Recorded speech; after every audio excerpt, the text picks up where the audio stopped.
that last part C then, right, what would the outcome be if the spot rate on the date of payment turns out to be these, or regarding the Canadian dollar, these figures here? I know that's kind of masking it now. All right. And the main thing is, like, you have to do, there's two parts to this really. Well, there's more than two parts, because you're doing it for the export, then you're doing it for the importer, then you're illustrating it with a diagram for both of them. Okay, so you have to know your calls and your puts here, how to do those diagrams. Again, 10%. So 302, 324. So these are the scenarios, 302 or 324.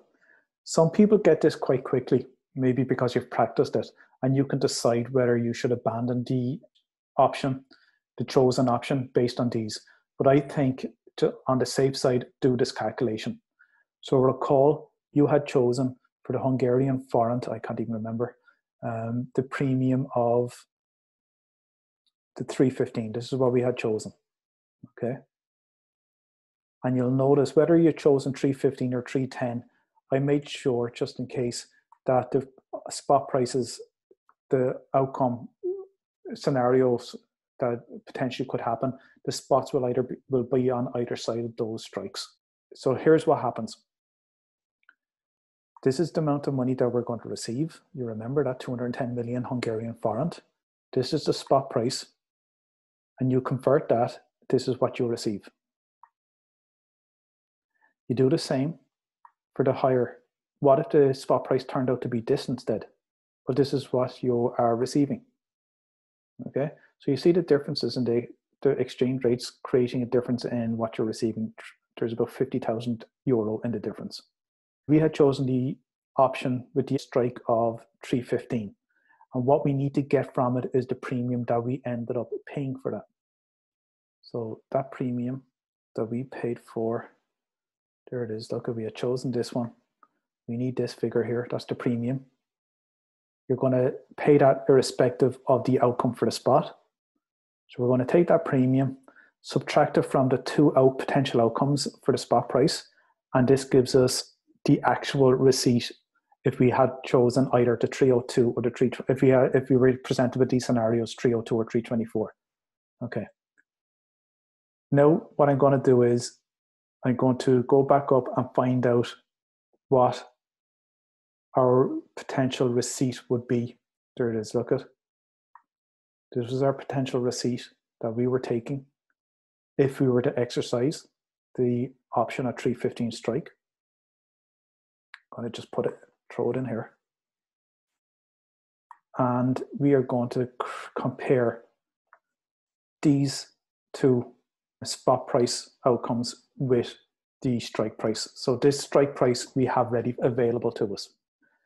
So we're looking for money. We're receiving money. If the spot price ended up to be at 302, there it is. If the spot price ended up being 302, would you like this amount or would you like this amount? The 686. You'd go with the 686. Okay. So therefore, you have a contract. Are you obliged to fulfill that contract and go with the 658? No. No, because it's called an option. You have the option to opt out of that contract. Why? Because you paid a premium. So the seller is happy to keep the 8,500 euro. You let the seller keep it.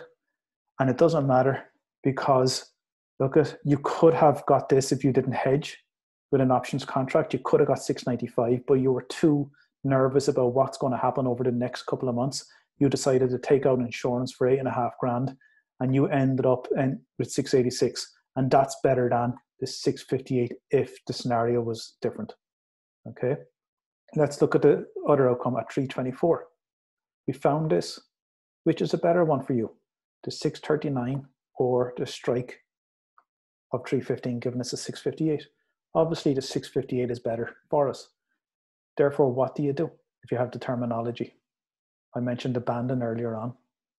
Exercise. Yeah, you're going to exercise this contract, which means you're going to take the strike of 315. You've recovered your 853 premium.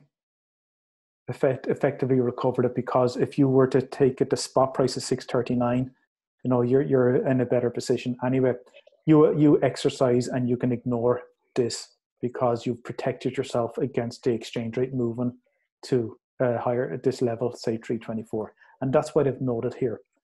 You exercised the option, the spot turned out to be 324 because you end up with this amount as opposed to this amount. And we already said it, you would abandon the option because you prefer this amount rather than this amount. All right. And you just make a quick comment like that. You could even just say abandon option under this, exercise option under this. That's still fine. But we have to do the diagram. Okay, one diagram is enough to illustrate it. You don't have to do two separate ones because we're going to capture those numbers in here. Obviously, you don't want to go from 0 all the way up here. So what I tend to do is identify your strike price in and around the middle of this diagram. It's just slightly off middle, so that's fine. So there's my 315. I put that in. I make sure I have enough room to the left of it to capture the spot price 302 and the higher spot price 324. And make sure I capture that. Okay. So even if I had here 220, you're not gonna do an extended one. You're gonna put 220 here. But just it's all about scaling and creating a multiple. So this one is handy because it's going up in multiples of 5. And I'm capturing the 324 here, and I'm capturing barely the 302 here. Okay. So this is your call option. Remember, we bought call options for the exporter. The premium, if you recall, was negative 4.2. You have it in your solution, but let's go back to the question. Yeah, there it is. You chose the 315 strike, September call of 4.2, and that's why I have the negative 4.2 in there. Your starting point, the kink here is always at the strike of 315. This is a change of 5. I'm looking at creating a break even. So the strike plus my, even though that's negative, because I have to recover it, the strike plus my premium is going to be 319.2. So in and around here, you don't have to be exact, by the way. So in and around here is 319.2. So that distance from the strike to the break even, I'm going to recreate it here. And then I'll put in the minus 4.2. I don't want to come along first and put 4.2 down here, or 4.2 very close to the line, because you're not going to get a proper slope from the strike through to the break even. So I always get the 315 strike, add on my premium, measure that distance, eyeball the distance, eyeball it here, mark it off, a straight line all the way across, and then through that point and continue it on. And that's it.